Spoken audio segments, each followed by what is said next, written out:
لخن نور الزرع والخن وشكو ضايكم لخن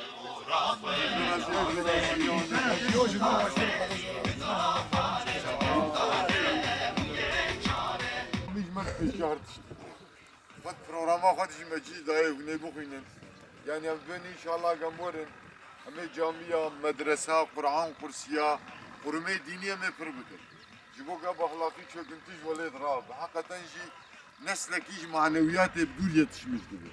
Abi nesil 3 saldı, 5 saldı. Lakin bir mücadele devam bugün. Yani özellikle bu bölgemde malume o işi.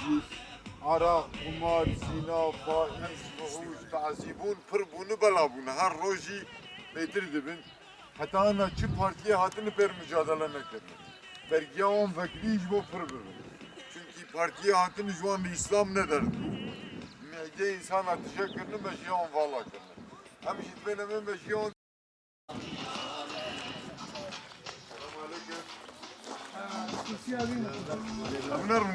Dava Partisi Büyükşehir Belediye Başkanı adayı Mahmut Kılıç.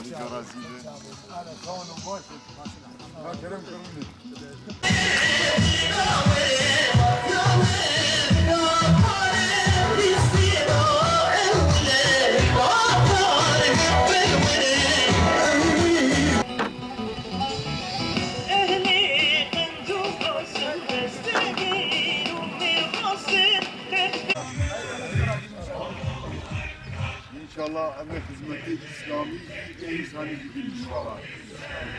İnşallah bir valla tüm adet ve başına halas.